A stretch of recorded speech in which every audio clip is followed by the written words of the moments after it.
Welcome back to city news. Umesh Chandra IPS 58వ జన్మదిన వేడుకలను శుక్రవారం పట్టణంలో నిర్వహించారు. ఈ సందర్భంగా పోలీస్ శాఖ ఆధ్వర్యంలో చెంచుపేటలోని ఉమేష్ చంద్ర విగ్రహానికి పూలమాలలు వేసి నివాళులు అర్పించారు. ధైర్య సాహసాలకు మారుపేరుగా నిలిచిన ఐపీఎస్ అధికారి చదలవాడ ఉమేష్ చంద్ర పోలీస్ సిబ్బందికి స్ఫూర్తిదాయకమని తెనాలి డీఎస్పీ రమేష్ బాబు పేర్కొన్నారు. కార్యక్రమంలో జాస్తి భుజంగేశ్వరరావు, దేవాభక్తుని ఉమామేశ్వరరావు, తాడిపోయిన శ్రీనివాసరావు, కంతేటి రాజాబాబు, అయినంపూడి కోటేశ్వరరావు, ఎడ్లపాటి వెంకటేశ్వరరావు మరియు రోటరీ క్లబ్ సభ్యులు పోలీస్ సిబ్బంది పాల్గొన్నారు. 91 బ్యాచ్కి సంబంధించిన ఐపీఎస్ పోలీస్ అధికారి ఆయన చాలా డెడికేటెడ్ మైండ్, తర్వాత హానెస్టీ, ముఖ్యంగా ధైర్య సాహసాలు ఉన్నటువంటి మంచి పోలీస్ ఐపీఎస్ ఆఫీసర్ ఆయన. ఈరోజు 58వ బర్త్డే ఉత్సవాలు స్థానిక సిఏ గారు రమేష్ బాబు, అలాగే వంటవన్ సిఏ గారు దశరామయ్య గారు, వీళ్ళంతా కూడా ఎంతో ఉత్సాహంగా మన పోలీస్ ఆఫీసర్కి మనం విషెస్ చెప్పాలి అనే సంకల్పంతో ఎంతో ఉన్నతంగా ఇక్కడ ఈ యొక్క బర్త్డే సెలబ్రేషన్స్ కండక్ట్ చేస్తాం జరిగింది. అలాగే మరి సార్కి సంబంధించినటువంటి బంధుమిత్రులు కూడా అందరూ కూడా వచ్చారు. చాలా ఘనంగా వాళ్ళు కూడా మాకన్నా ముందుగా వచ్చి ఆయనకి విషెస్ చెప్తాం జరిగింది. మరి పోలీసు వ్యవస్థలో ఆయన ఉన్న 91 బ్యాచ్ ఆయన ఉన్న కొద్ది సమయంలో కూడా ఎన్నో ఉన్నతమైనటువంటి సంస్కరణలు పోలీసు శాఖలో ఆయన తీసుకొస్తాం జరిగింది. ఎన్నికల కోడ్ అమలులో భాగంగా తెనాలి పట్టణ శివారులో పోలీసులు నిర్వహించిన తనిఖీలలో పలు చోట్ల నగదును స్వాధీనపరుచుకున్నారు. సంగంజాగలముడి చెక్ పోస్ట్ వద్ద వాహనాల తనిఖీలలో గుంటూరు నుండి తెనాలి వస్తున్న కారును ఆపి పోలీసులు చేసిన తనిఖీలలో 2 లక్షల రూపాయల నగదును స్వాధీనం చేసుకున్నారు. స్వాధీనం చేసుకున్న నగదును పోలీస్ స్టేషన్ లో అప్పగించారు. అదేవిధంగా తెనాలి పట్టణ చెంచుపేట వద్ద ఏర్పాటు చేసిన చెక్ పోస్ట్ వద్ద నిర్వహించిన తనిఖీల్లో కారులో 3.5 లక్షలు పోలీసులు స్వాధీనం చేసుకున్నారు. స్వాధీనం చేసుకున్న నగదును పోలీస్ స్టేషన్లో అప్పగించారు. 50,000కు మించి ఎవరు నగదును తీసుకువెళ్లరాదని, ఒకవేళ తప్పనిసరి పరిస్థితుల్లో తీసుకొని వెళ్లవలసి వస్తే సరైన ఆధారాలతో తీసుకువెళ్లాలని పోలీసులు సూచించారు.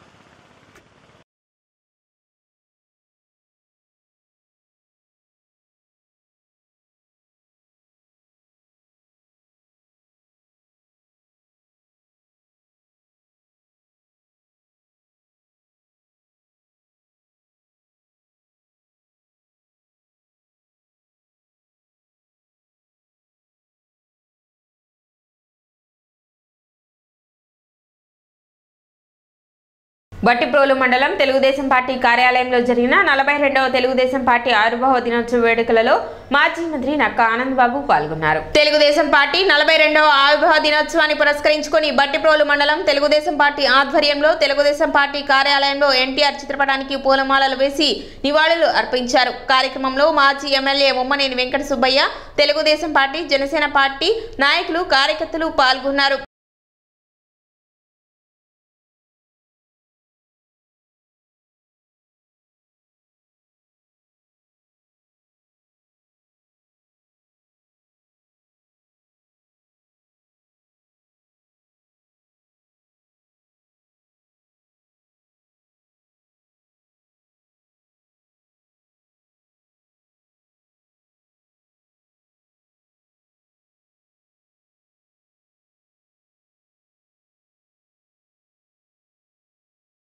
అదేవిధంగా అమృతలూరు మండలం తెలుగుదేశం పార్టీ కార్యాలయంలో 42వ తెలుగుదేశం పార్టీ ఆవిర్భావ దినోత్సవ వేడుకలను నిర్వహించారు. ఈ సందర్భంగా అమృతలూరు తెలుగుదేశం కార్యాలయంలో కేక్ కట్ చేసి వేడుకలను జరిపారు. కార్యక్రమంలో మండల తెలుగుదేశం పార్టీ నాయకులు, కార్యకర్తలు పాల్గొన్నారు.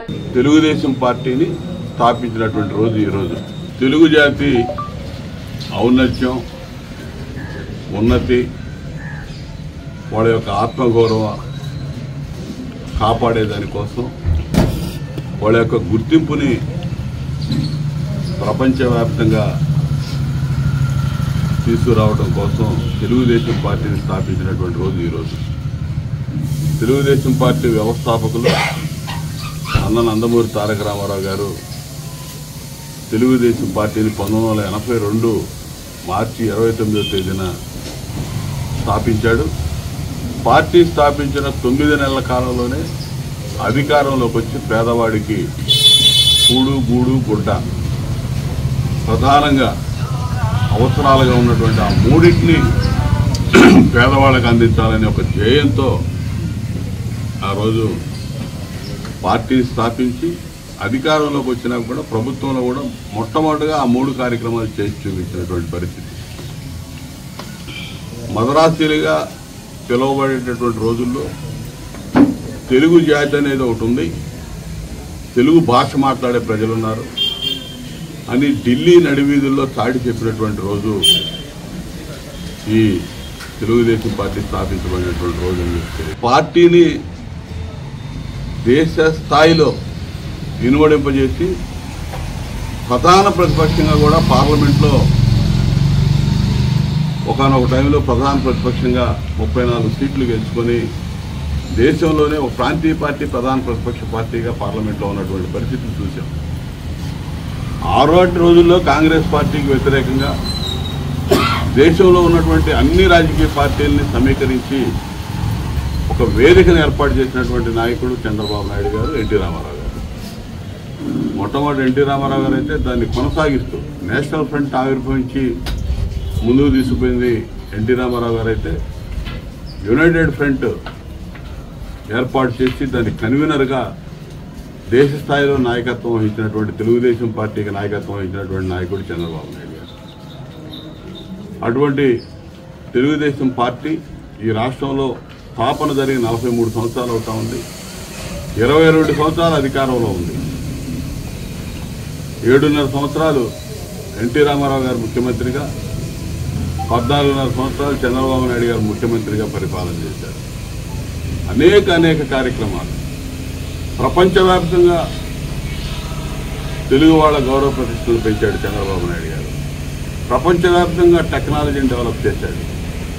ఇక్కడ యువతకి ఉపాధి మార్గాలు, సాఫ్ట్వేర్ రంగంలో లక్షలాది మందికి ఉపాధి కల్పించి దేశ విదేశాల్లో స్థిరపడేటట్టు చేసినటువంటి వ్యక్తి చంద్రబాబు నాయుడు. ఇలా అటువంటి పార్టీ పార్టీ రాష్ట్రం విడిపోయి 2గా అయిన తర్వాత చంద్రబాబు నాయుడు గారు కావాలి, చంద్రబాబు నాయుడు గారు అయితేనే ఈ రాష్ట్రం విడిపోయిన రాష్ట్రం ముందుకెళ్తుందనే నమ్మకంతో ఆ రోజు అధికారాన్ని తెలుగుదేశం పార్టీకి ఇచ్చారు. 14 నుంచి 19 దాకా మొక్కవోని దీక్షతో అన్ని రకాలుగా నాశనం అయిపోయిన రాష్ట్రం, ఏమీ లేనటువంటి రాష్ట్రాన్ని పునర్నిర్మాణానికి సంకల్పం చేసి అన్ని రకాలుగా ముందుకు తీసుకెళ్లే ప్రక్రియలో ప్రజలు చేసినటువంటి పొరపాటు జగన్మోహన్ రెడ్డి అనే దుర్మార్గుడి రాష్ట్రంలో అధికారంలోకి రావడం. జిల్లా తెలుగుదేశం పార్టీ కార్యాలయంలో టీడీపీ ఆవిర్భావ దినోత్సవం ఘనంగా జరిగింది. పార్టీ నాయకులు తెనాలి శ్రావణ్ కుమార్, పెమ్మసాని చంద్రశేఖర్, బూర్ల రామాంజనేయులు, నజీర్, గల్లా మాధవి, డేగల ప్రభాకర్ ఇతర నాయకులు పాల్గొని ఎన్టీఆర్ విగ్రహానికి పుష్పాంజలి ఘటించి నివాళులు అర్పించారు. బడుగు బలహీన వర్గాల కోసం పుట్టిన పార్టీ తెలుగుదేశం పార్టీ అని తెనాలి శ్రావణ్ కుమార్, పెమ్మసాని చంద్రశేఖర్, బూర్ల రామాంజనేయులు, నసీర్, గల్లా మాధవి, డేగల ప్రభాకర్ అన్నారు. అరండలపేటలోని జిల్లా టీడీపీ కార్యాలయంలో నిర్వహించిన పార్టీ ఆవిర్భావ దినోత్సవ వేడుకల్లో పాల్గొన్నారు. ఎన్టీఆర్ కు నివాళులర్పించి పార్టీ జెండాను ఆవిష్కరించిన అనంతరం కేక్ కట్ చేశారు. టీడీపీని పెట్టిన ఎన్టీఆర్ తెలుగువారి ఆత్మగౌరవాన్ని ప్రపంచానికి చాటారని గుర్తు చేశారు. టీడీపీ ఏర్పాటుతోనే బలహీన వర్గాలు రాజకీయంగా ఎదిగాయన్నారు. రానున్న ఎన్నికల్లో కూటమి అభ్యర్థులు విజయమే లక్ష్యంగా కష్టపడుతున్న టీడీపీ అధినేత చంద్రబాబుకు ప్రతి ఒక్కరూ అండగా నిలిచి ప్రచారం చేయాలని సూచించారు. తెలుగుదేశం అంటే ఆడబిడ్డల పార్టీ. ఆనాడు ఆస్తి ఇచ్చిన, ఆ తర్వాత ఇంటింటికి మరుగుదొడ్డి నిర్మించిన, ఆ తర్వాత డాక్రా సంఘాలు పెట్టి సాధికారతలు ఇచ్చిన, ఇప్పుడు ఆడబిడ్డ నిధి కింద ప్రతి ఆడబిడ్డ కుటుంబాన్ని లక్షాధికారులు చేసే పథకం తెచ్చిన అది ఒక తెలుగుదేశం పార్టీకే సాధ్యమవుతుంది. తెలుగుదేశం పార్టీ యువతకు సంబంధించిన పార్టీ. ఆనాడు నిరుద్యోగ వృత్తి ఇచ్చిన, 6 లక్షల ఉద్యోగాలు కల్పించిన, ఈ రోజు మళ్ళా లోకేష్ బాబు గారు 20 లక్షల ఉద్యోగాలు కల్పిస్తానని శబ్దం చేసిన అది ఒక తెలుగుదేశం పార్టీకే చెందుతుంది. తెలుగుదేశం కూలీల పార్టీ. అవినీతిని అంతం చేయడంలో గాని, తెలుగు జాతి పౌరుషాన్ని ఢిల్లీ గడ్డపై పోరాడిన వ్యక్తిగా ఆయన చరిత్రలో గుర్తుంటారు. అదేవిధంగా నారా చంద్రబాబు నాయుడు గారు తెలుగు జాతి కీర్తిని ప్రపంచం నలుమూలలకి వ్యాపించినటువంటి వ్యక్తి. ఈ రోజు ప్రపంచంలో ఉన్నటువంటి ఏ కంపెనీలో అయినా 30-40% తెలుగు వాళ్ళు ఉండి ప్రపంచాన్ని శాసించేటువంటి పరిస్థితికి వచ్చారు అంటే ఆ కృషి అంతా కూడా నారా చంద్రబాబు నాయుడు గారికి దక్కుతుంది అని చెప్తా ఉన్నాను. అదేవిధంగా ఒక రైతు బజార్లు కానీ, డ్వాక్రా సంఘాలు కానీ, ఇలా ఎన్నో విప్లవాత్మకమైనటువంటి మార్పులతో తెలుగుదేశం పార్టీని 40 సంవత్సరాలుగా వారి భుజాలపై వేస్తూ నిరంతరం కష్టపడుతూ ముందుకు తీసుకువెళ్తా ఉన్నారు. అలాంటి ఇద్దరి మహోన్నతమైనటువంటి వ్యక్తుల కలయికతో ఉదయించిన సూర్యుడు మన నారా లోకేష్ గారు. కేవలం రాజకీయాల్లో అధికారం చేపట్టాలని పార్టీలు పెట్టినటువంటి పరిస్థితులు ఈరోజు అధికార పార్టీ ఒక పక్కన ప్రజా శ్రేయస్సు కోసం తనకున్నటువంటి ఆలోచనతో ప్రజలకు, ముఖ్యంగా పేద వర్గాలకు మేలు చేయాలనే ఆలోచనతో నందమూరి తారక రామారావు గారి పార్టీ పెడితే ఈరోజు అధికారంలో ఉన్నటువంటి జగన్మోహన్ రెడ్డి గారు కేవలం అధికారం చేపట్టాలని చెప్పి ఆలోచనతో తనకున్నటువంటి ఎమ్మెల్యేల చేత రాజీనామాలు చేయించి తర్వాత మళ్ళీ అధికారంలోకి రావాలనే కుట్రలు చేస్తున్నారు. సిటీ న్యూస్ ముగించే ముందు ముఖ్యాంశాలు మరోసారి.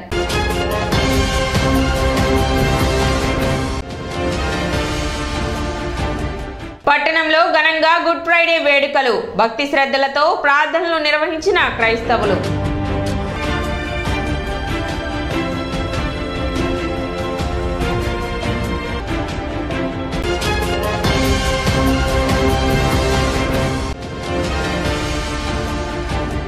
పట్టణ టీడీపీ కార్యాలయంలో టీడీపీ 42వ ఆవిర్భావ దినోత్సవ వేడుకలు నిర్వహించిన టీడీపీ శ్రేణులు.